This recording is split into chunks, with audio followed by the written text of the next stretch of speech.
to State of the Matters, I am Cassie Tony, joined by our analyst, Kings Ojalo. Today we'll bring you the latest breaking news across Nigeria, from urgent updates to insightful analysis. We'll guide you through the stories that matter most. Now let's get started. Soludo supporters inaugurate ultra-modern secretariat in Awka. ICPC uncovers property allegedly linked to el-rufai in Egypt. Niger police recover vehicle abandoned by armed robbers in Mina. We'll go on a short break now. When we return, we'll dive in. Stay with us.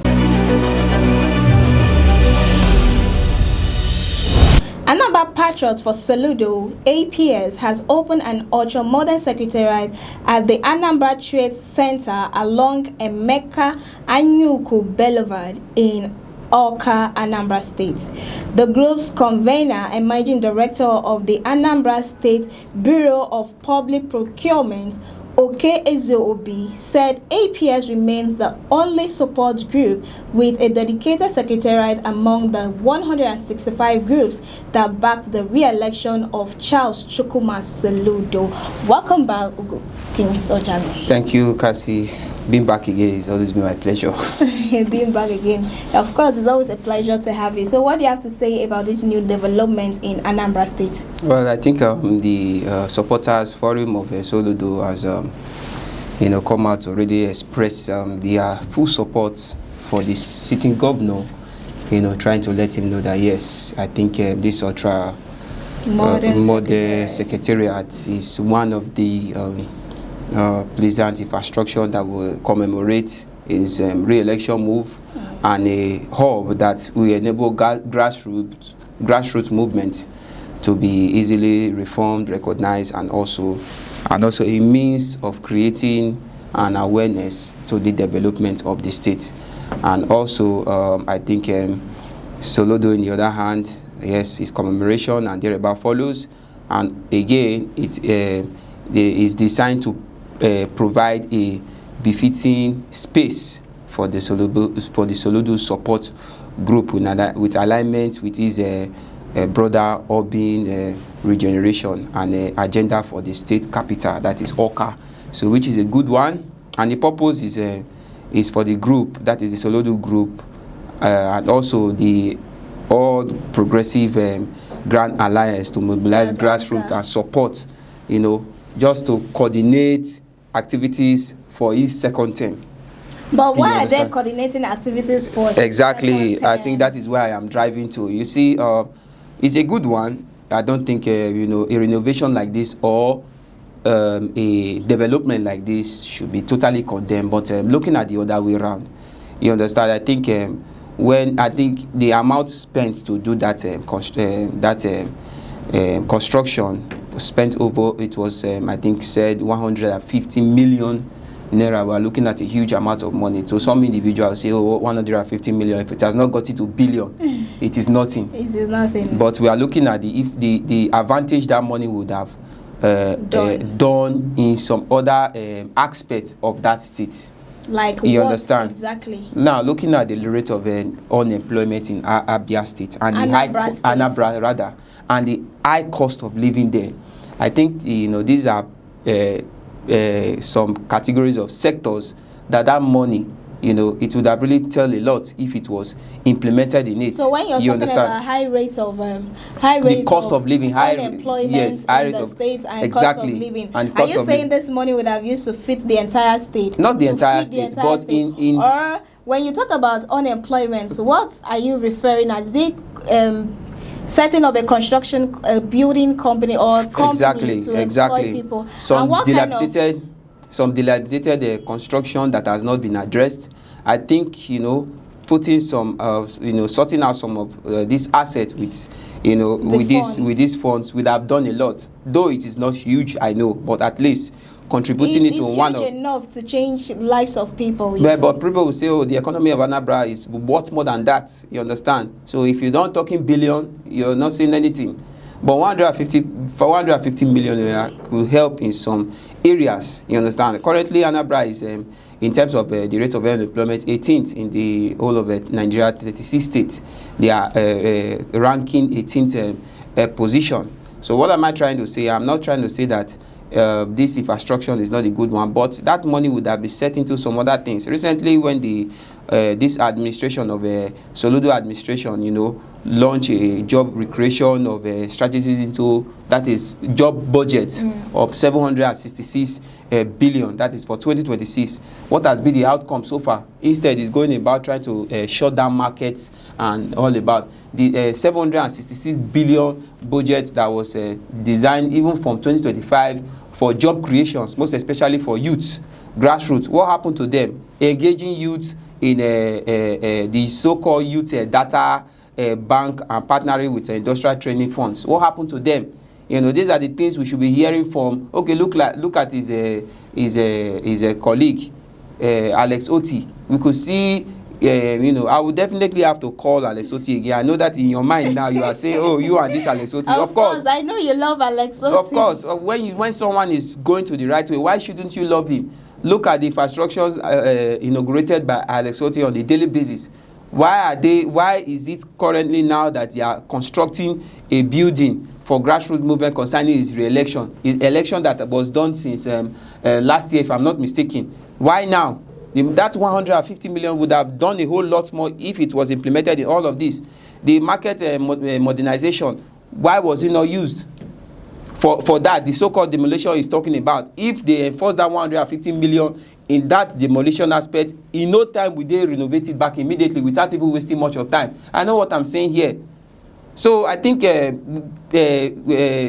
some forums or group or supporters, when they don't know what to use money for, they should make a pause for some time, rather than trying to just use a huge amount of money to try to support a grassroots movement of re-election and thereabout. Even the Soludo himself, the governor of the state, I'm not even sure inwardly is in support. Definitely he will come out openly. Of course he's in support. Why wouldn't he be in support when they want to re-elect him in 2027? So he'll be in support. The only thing I was expecting you to say is he should even be ashamed that they are inaugurating him for a re-election when, since he entered into office, he has not done anything tangible. Apart from going around demolition market and everything. When I say he's not in support, definitely he should know as a city governor that fund should be used for other things. You understand? He's in support. So, but to cut the whole story short, to wrap up in this, we have, when I talked about the high cost of living then in Anambra, we have seen cases whereby, example, where now 3-bedroom flat was initially 250,000, now increasing to 700,000.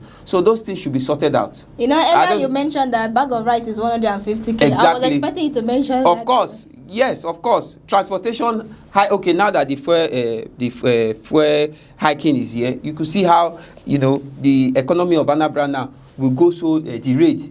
So what am I trying to say is that creating a platform or a hub for grassroots movement for Soludo, it's a good one. But currently, we are talking about the current state of Anambra. There are, when there is a situation on ground, I think, some forums, some groups should focus on that situation. Okay, let us see how this matter will die off, rather than doing something that is not necessary. That has been some major problem that some Nigerian high stakeholders and group have.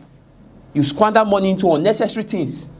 Example, look at the so-called City Boy movement inaugurated by the so-called Mind My Word by Sheyi Tinubu. I don't think that is necessary for now. And the funds that are being used for those so-called City Boy movement should be used for something, tangible that will affect lives, that will, bring meaning to the lives of people. We are living in a country that, contains millions of individuals who are living in extreme poverty. I'm talking about all over the states. There is no state in Nigeria that you don't see group of individuals who are suffering or who are hungry. Every state, no matter how commercial that state is, these are the things we should be addressing, rather than trying to create hubs, rather than trying to create a movement. Who is talking about movement here? When people are dying of hunger, when people are living in extreme poverty, unemployment, high cost of living. These are the things governors and high stakeholders should be dealing on here, to show that yes, the administration is working tirelessly to help Nigerians, just as they made mention in most of their campaign and thereabouts. And not busy campaigning. And not busy, exactly. Election is not even, at least they should focus on, things that are very relevant to the people. That's their priority for now. Campaigning for 2027 election is their priority for now, and until that is done, they will not hearken to your cry. We are looking at so many things that should be addressed, most especially in Anambra. What about the Onitsha urban decade that has not been addressed? Look at the poor drainage. So what's your final thought on this? My final thought on this issue is, I think the supporters and Soludo himself should please look into various dilapidated areas of Anambra State. Let Anambra also come alive, just like Abia is going up in the southeast. You understand? There should be at least a competition. You understand? If you're not married, I would have said maybe you're eyeing one aberrant baby. It's not by eyeing aberrant baby, but we are talking about, let there be a competitive move in the southeast. Because you're always commending Alex is on another level. Of course, like I said earlier on, when someone is going to the right direction, when is moving towards the right direction and doing what pleases the people, definitely, why shouldn't you be happy, and commending such person continuously?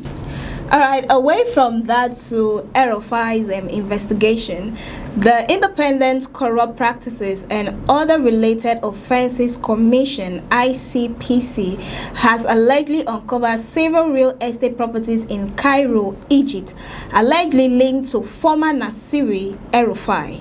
The properties are said to be part of an ongoing investigation by the Anti-Graft Agency into activities during el-Rufai's tenure as governor of Kaduna State.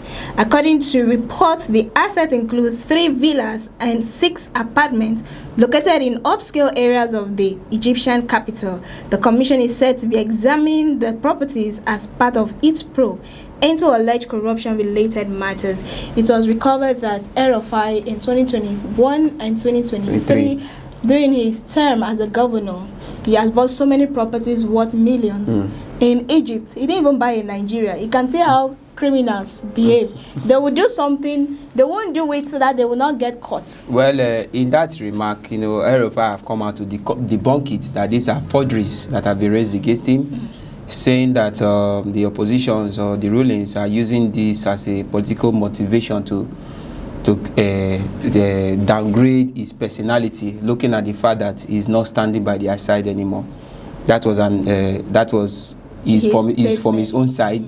But let us assume, Cassie, if all these allegations are true, let us assume they are true. Let's say they are true. Now we're talking about 2021 to 2023.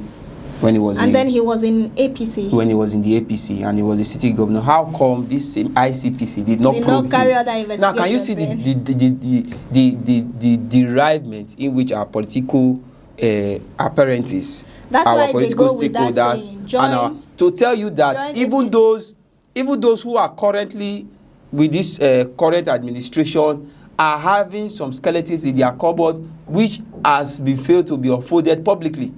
I don't know if you understand. Now we are talking about we are talking about assets that were located in Cairo. And do you know what it means to have assets in Cairo, Egypt?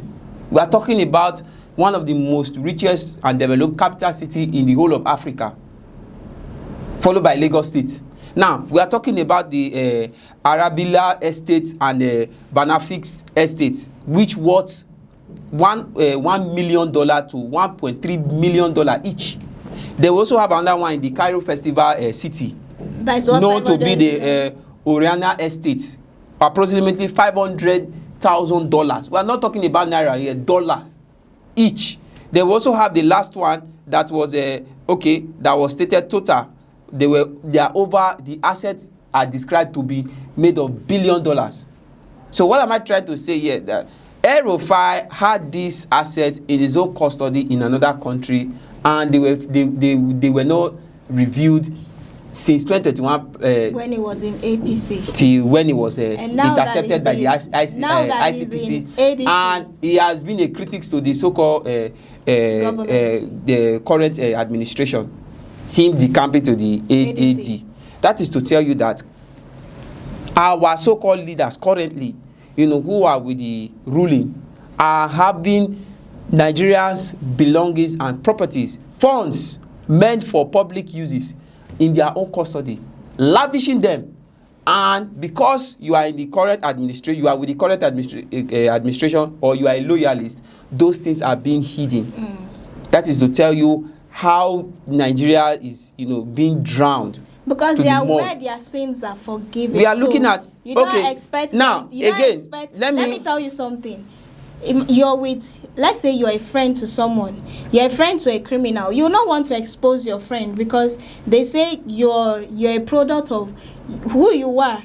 Your friend, you're who your friend is. So if you expose your friend, it simply means you're the same person. So perhaps APC had exposed el-rufai before now. When he was with APC, they would have known that, okay, this is what the APC members are doing. But because he has left the party, that's why they are carrying out all this investigation. And if you want to look at it thoroughly, that is Cassie. Everyone that is in the opposition party, they are the ones that are being investigated by one being checked up by the EFCC and ICPC and the other. In addition to that, for what you just said, when he was intercepted in the airport, I think February 18th, February 14th or thereabouts, we could recall, I would want to believe the ICPC in this instance, because if you recall, it was intercepted in the Abuja airport, arriving from Egypt, returned back from Egypt. So probably you could see that these related charges are kind of being true. But he said he went for treatment. He went for treatment in Egypt, and they say Egypt that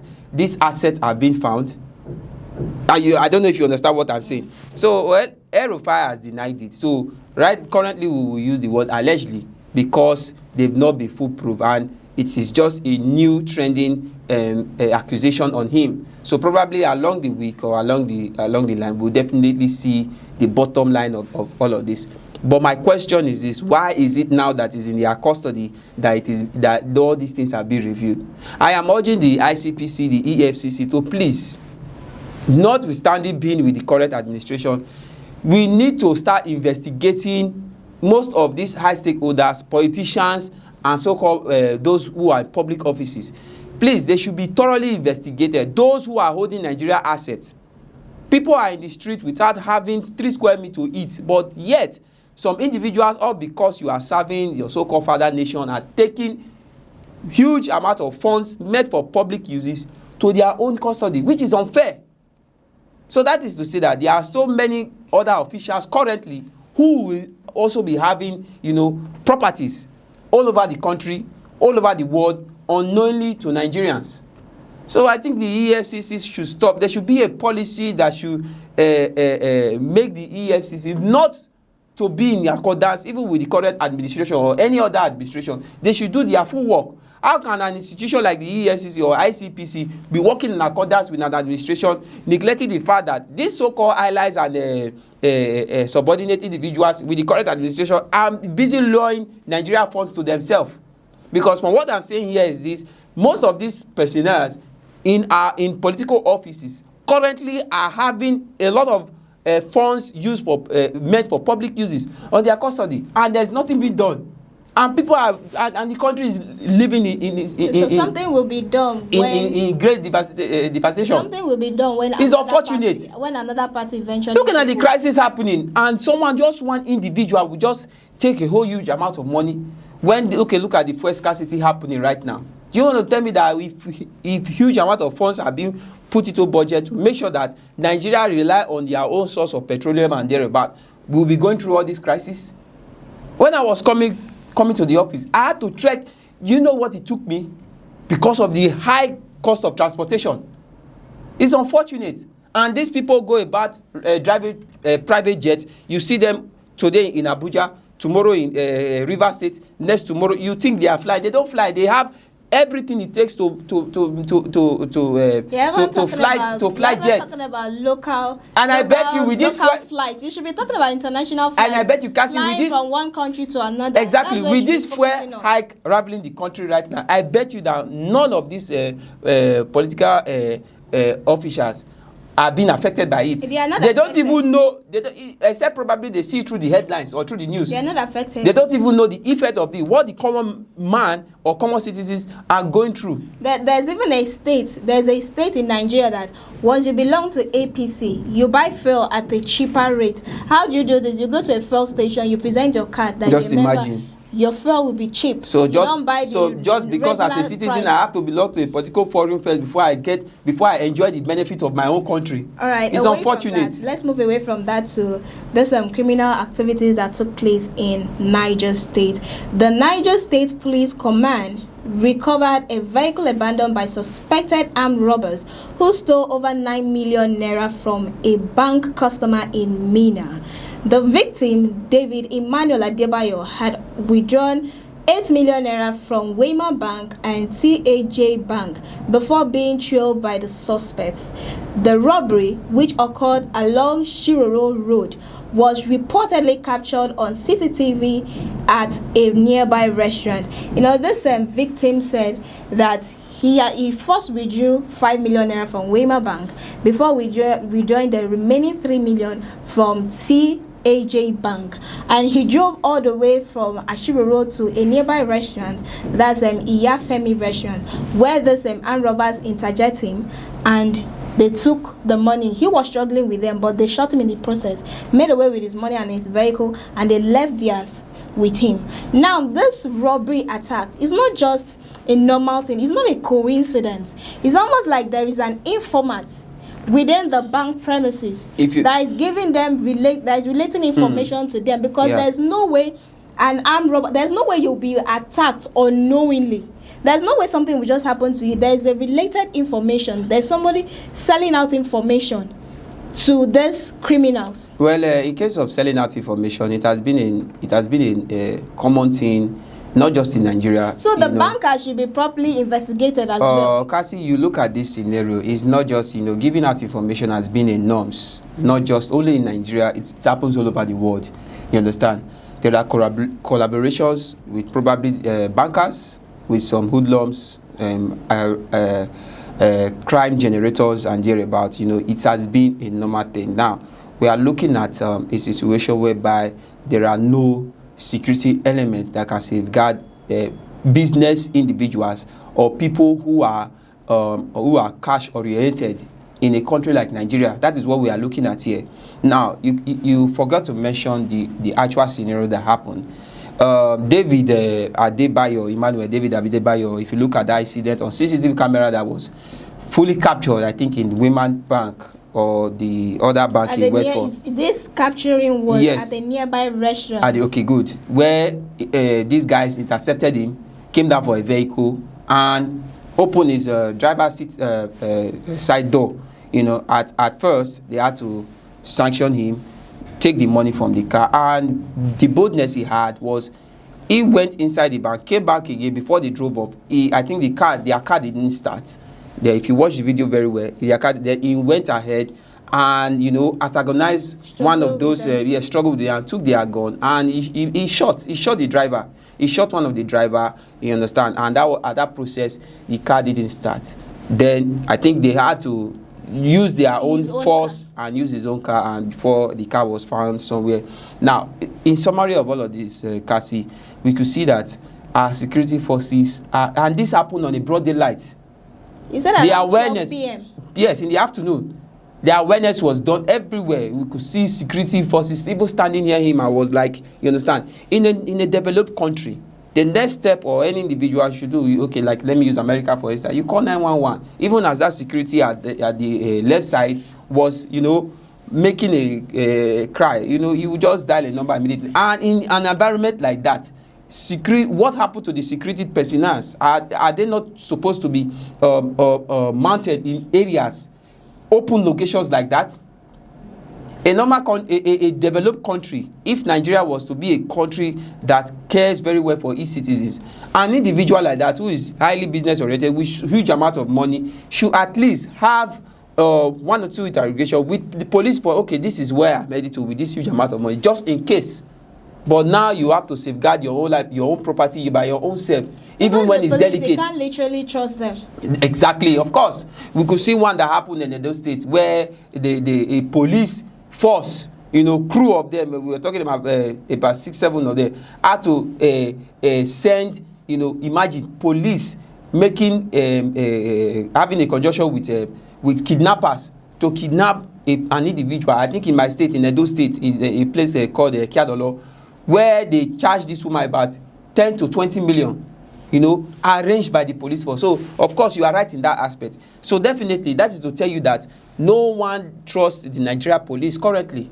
because he knows that, if I should inform the police in order to safeguard me, probably it will become worse. So, what am I trying to say in this is, I think our security forces need to step up, like incident like this. That guy, with the risk he took, and his life must have gone. Definitely they'll say, he was the one who caused his death, because at first he's not supposed to fight back, or he's not supposed to defend himself, looking at the sophisticated weapon those guys was holding. But he knows the worth of that force, and he knows where he's heading to. You understand? So what am I trying to say is that the purpose of police in a country like Nigeria, their primary purpose is to save life and property, and at all costs they should step up to their duties. We should stop leaving leverages for citizens to do everything themselves. What am I trying to say is that they should stop making sure citizens are at their own risk. Mercy. You understand? At their own mercy. Anything you do is at your own risk. No. In conclusion, I would suggest that the bankers, all the people at the bank, should now also be investigated. In that they should aspect, be questioned as well, because they are not.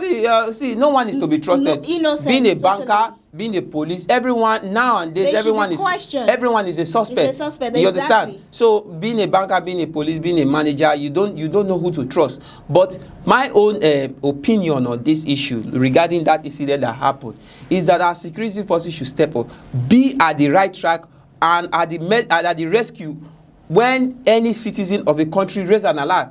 You understand? Looking at that incident that day, you can't tell me in that open commercial, there's no police patrol. It is not possible. I've seen a situation whereby someone was I remember when I was in Lagos, an individual was being killed just a few kilometers away. There was a security personnel. When the incident was happening in some kilometers away, a security personnel was beside us. Definitely where people will be mounting and shouting, seeing an incident like that happening.